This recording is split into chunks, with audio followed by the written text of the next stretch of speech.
Good afternoon. My name is Dale Carpenter, and I am a board member of Republicans Against the Minnesota Marriage Amendment. We are here today as Republican donors, legislators, activists, and staff members to announce that we oppose the proposed amendment to the Minnesota Constitution limiting marriage. We believe as Republicans in limited government and individual liberty. And we see no reason, based on those Republican values, to support the proposed amendment to the Minnesota Constitution. We support marriage. We believe it is an important building block for our society and for our communities. But we see nothing in this amendment that protects marriage in any way. It is simply a restatement of existing Minnesota law. So we as Republicans today are joining the coalition of Minnesotans United for All Families, a broad and diverse coalition that opposes this amendment and urges Minnesotans to vote no.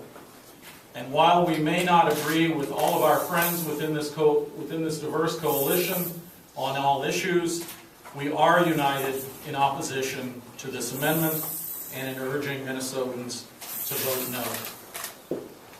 Joining us today are a number of Republicans that I'd like to introduce to you individually. But before I do that, I do want to recognize the presence of Richard Jenkins, who is chair of the Independence Party. We're happy to have you here today as well. First, I'd like to introduce Representative John Kriesel from Cottage Grove, who will speak with us for a couple of minutes from his perspective. How's everybody doing? I'm honored to be here, honored to be a part of this fight, honored to stand with this group of people for what I believe in my heart is the right thing. I'm a Republican because I believe in individual liberty and freedom, and I think that this is an attack on that. I also think that this is an attack on a small minority of people in Minnesota and people that we should be giving a voice and giving rights to and not taking rights away from.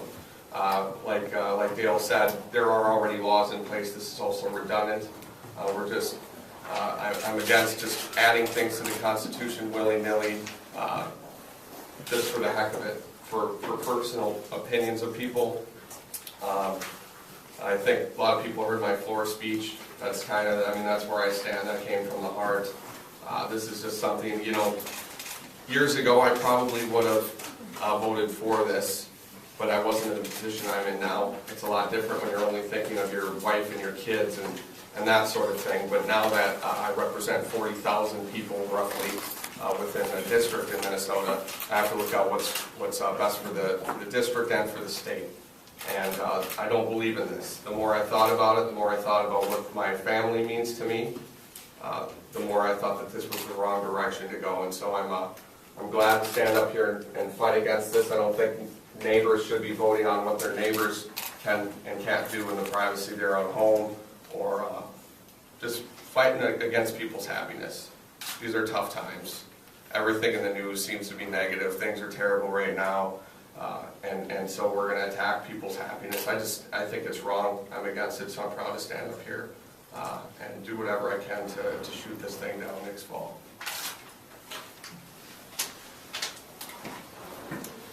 Thank you, Representative Kriesel. Next, I'd like to introduce to you Susan Kimberly, who is the former Deputy Mayor of St. Paul under former Mayor and former Senator Republican Norm Coleman.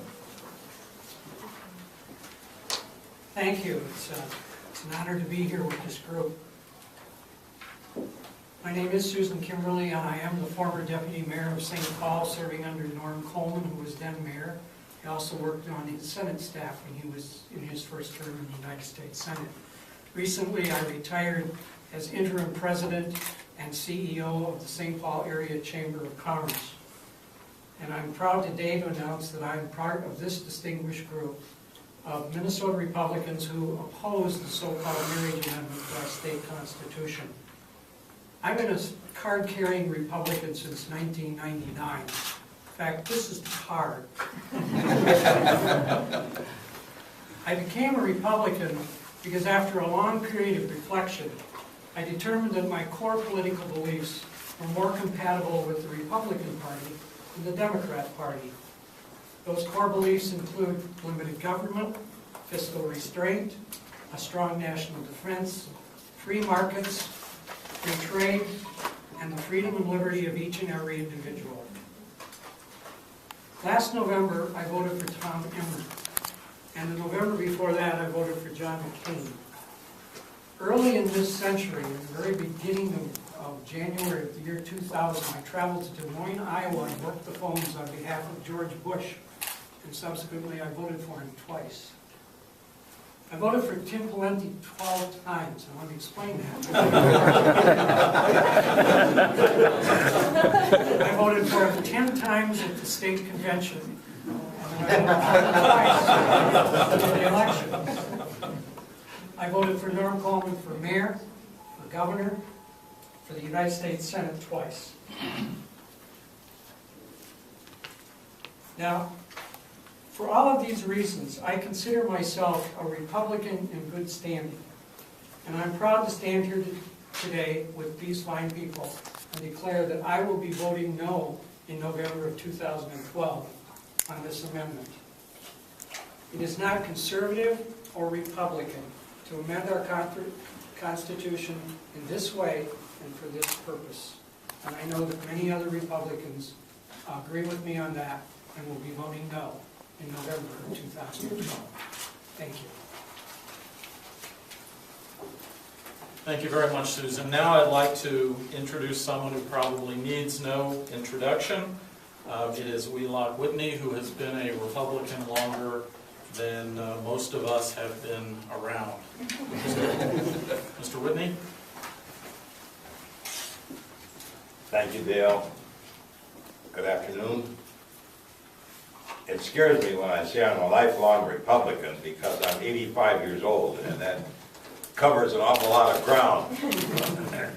I started off when I was in 9th grade in St. Cloud Junior High School when I nominated Wendell Wilkie at a mock convention up there, and I thought I gave a great speech, and someone else nominated FDR, who was running for his second term, and I thought that I would win by a landslide, but FDR won by a landslide in my first mock convention. I've had other defeats too in my political career, but I've been an active Republican. Delegates to the National Convention, delegates to the County Convention. I was the Republican nominee for U.S. Senate in 1964, before many of you were born. I ran against Eugene McCarthy, and for governor I lost. I had the Republican endorsement of the Republican nomination, and I lost to Rudy Perpich. But I have not ever given up on my Republican principles, which you've heard mentioned by the three previous speakers. I have never stopped supporting a strong national defense, a limit to spending, less government regulation, the promotion of individual liberty, and I don't think personal moral valuations and religious beliefs. I believe that they are appropriately taught in families and houses of worship, but in a free society we must allow others to live according to the dictate of their own conscience. There's nothing, absolutely nothing in my Republican value system that supports marriage bans in our Constitution. So I strongly oppose this amendment as a lifelong Republican, and I intend to work hard to urge my fellow Republicans and everyone else I know to vote no on this amendment in 2012. Thank you. Hold it now. I'm not used to this. I forgot how to get away from the podium.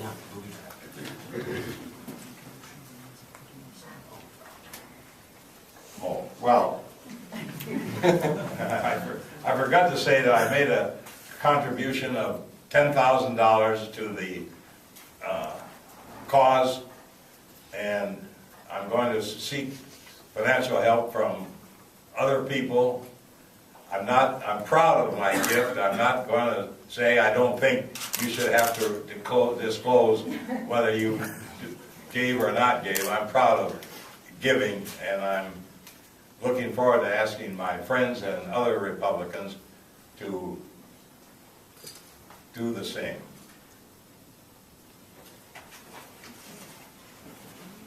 No, I'm not going to slip this.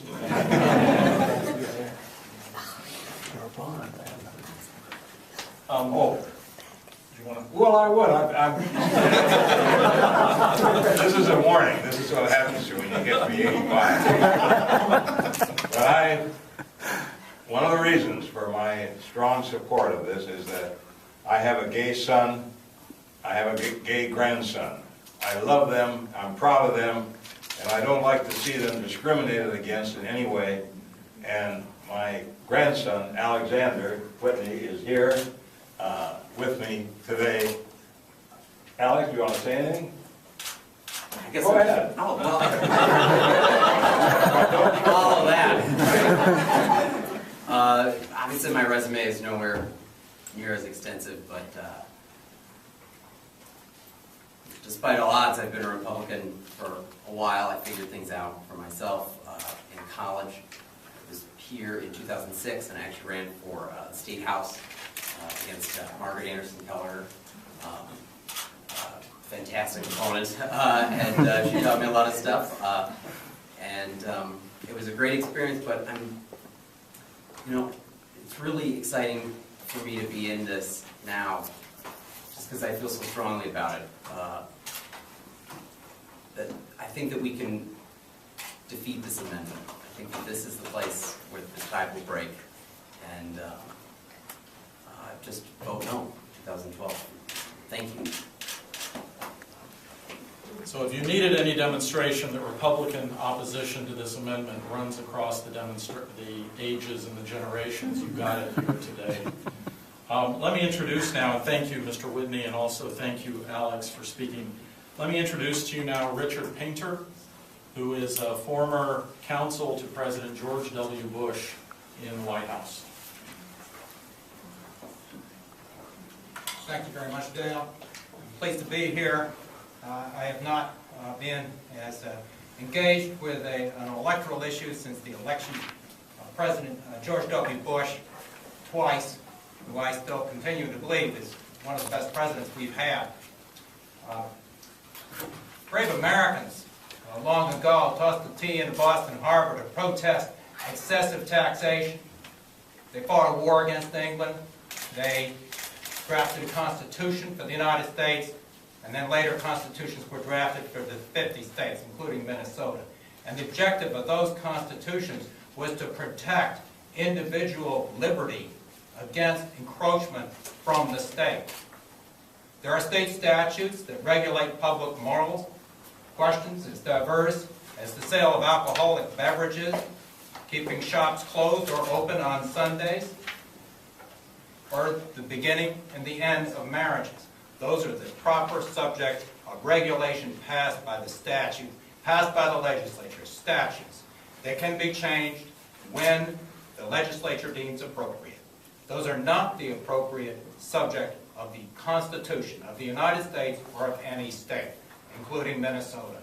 The one time in which the United States experimented with inserting public morals into the Constitution was Prohibition.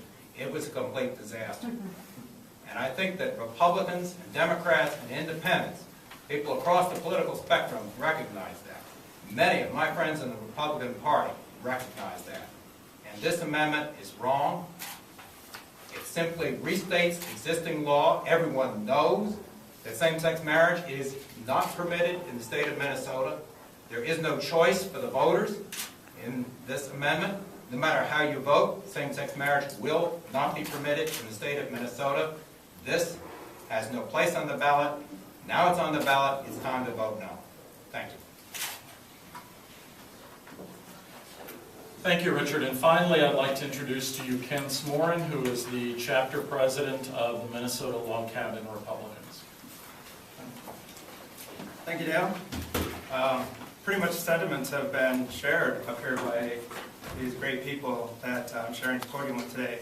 Not that I can add anything different to that. Lock Haven Republicans have held to the core Republican beliefs of limited government, fiscal responsibility, individual liberty, and we feel that using the Constitution as a vessel for whatever your viewpoints are on social issues is just not appropriate. So we have held the position that amending constitutions are not the way to go. Those social issues should be held in the legislature. Whether everybody in this room agrees one way or the other on marriage and how it should be defined, 30 years from now that may not be the case, and locking it into a constitution is an injustice for future generations. So we will hold that position. We joined this coalition not because our political views may be aligned with other groups and organizations that join as well, but because we all agree that amending the Constitution is just not the way to do this. So with that.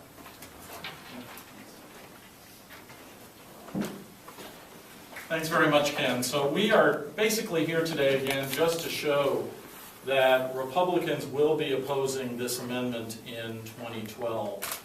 It is not something that serves Republican values, and opposition to this amendment will cut across party lines. It will be opposed by many Republicans who believe strongly in the values, the basic core values of the Republican Party. Thank you very much. How aggressive of a campaign do you intend to mount? Is this going to be a lot of press conferences, fundraising? What's going to happen in the next 13 months here? Well, I think our part in this is to make it clear that Republicans will be opposing this amendment, and we will do so through all of the usual means that anybody takes a position on an amendment. That includes by raising money, it includes by educating voters, and our part in particular is by showing how this amendment is inconsistent with our values as Republicans. So there will be a component of this that is certainly fundraising, there will be a component that is public education, but our focus is on Republicans and Republican values. A number of you have said that this does not reflect the core values of the Republican Party, but this is actually in the platform of the Republican Party, not just opposition to gay marriage, but also civil unions, public subsidies of benefits for workers, those kinds of things. So why does this not reflect core values of Republicans? Isn't that who Republicans are, the platform? Well, actually, the basic principles of the Republican Party are these principles of limited government and individual liberty. There will be Republicans who take a variety of positions on this amendment, as there will be Democrats who take a variety of positions on this amendment. But we are free to stake out our own views as Republicans and to interpret and apply the basic core values of the Republican Party as we see appropriate, and that is to oppose amendment proposals like this. Could you talk a little bit more about Republicans against the marriage amendment? How many of you are there? How big is your mailing list? When did you start?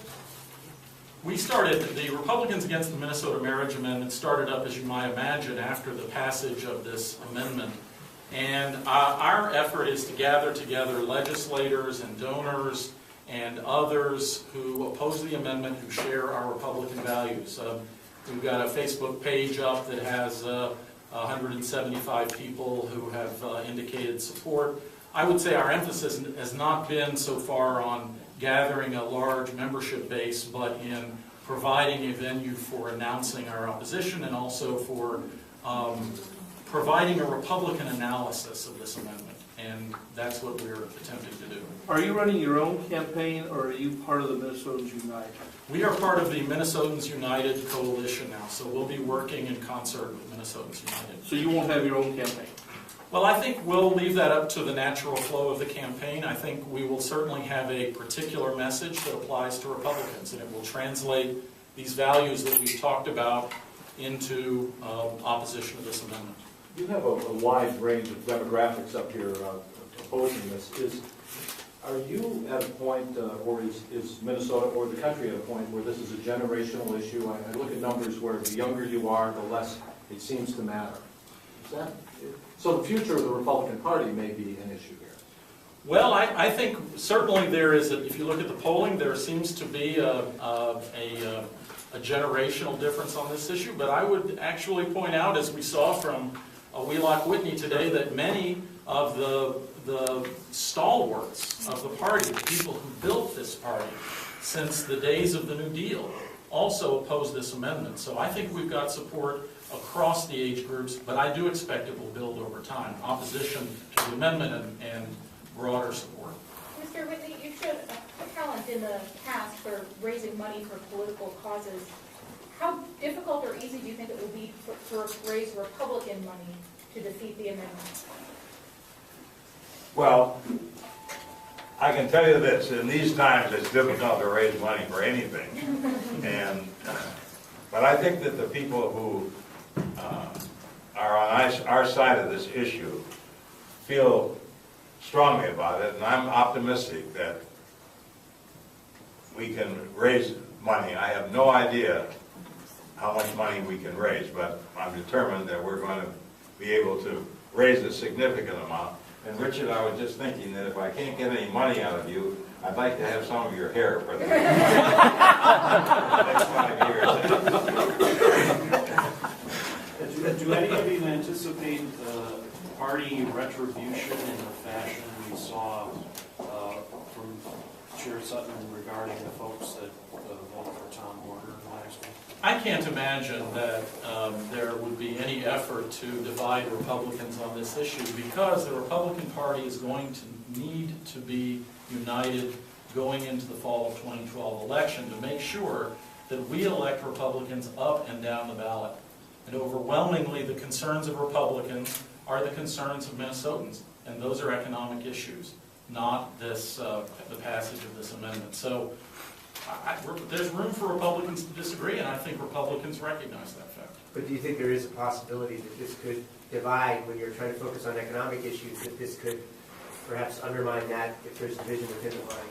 No, I don't think so. Again, I believe that the party needs to and can stay focused on these important economic questions, and I believe it will. I think overwhelmingly the candidates will do so, and that's in response to what Minnesotans want. So I expect that to be the case. Representative Kriesel, could you comment on what kind of political blowback, if any, you've faced here in the past few months, or what you expect to face going forward because of this issue? I haven't had really, as far as leadership goes, there's been none. I've had a couple people within my district that have said they won't be supporting me. But if that's how it's, you know, I don't want support from people like that. I'm doing this ultimately because it's the right thing to do. And if it costs me, I don't think it will cost me, but if it did, I don't care, because this is worth it. This fight is worth it. On that question, you all as Republicans, did you vote for Republican members of the legislature who voted for this amendment? If so, how is that consistent with your desire not to see it? I think all of us overwhelmingly voted for Republicans. We are Republicans, but one thing I would note is that the legislature in May did not vote for a constitutional amendment to ban gay marriage. They voted, as they said repeatedly, to place the issue before the voters. And now that the issue is before the voters, we have to evaluate whether this amendment should be passed. And the way we're going to evaluate that is on the basis of our Republican principles. So you have no complaint we have about... time for just a couple more So questions. you don't complain about May's vote? About whose vote? This last May's vote? The vote in the legislature in May? I think that the issue now is how should you vote on this amendment? And we're saying that when it comes to this amendment, you should vote no. And you should do so because that reflects the values of this party, the best values of this party as we understand them. When you said that numbers, you didn't want to quantify how many members you had, but you mentioned 175 Facebook followers. Is that a number you're throwing around then, or is there any way that you can give us a number of how many Republicans are actually on board with this? Those are the people that indicate they like the group. I don't want to claim that as a membership figure or anything like that. We don't have a, as I say, we're not a membership organization. It's designed to provide a voice for Republicans who oppose it. Do we have a Twitter account there? If we don't, we'll get one.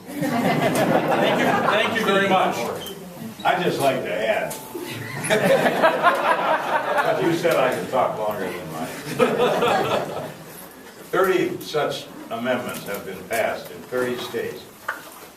We want to be the first state in America to stop these amendments. And it's a great opportunity for Minnesotans to lead the way and be proud of their state.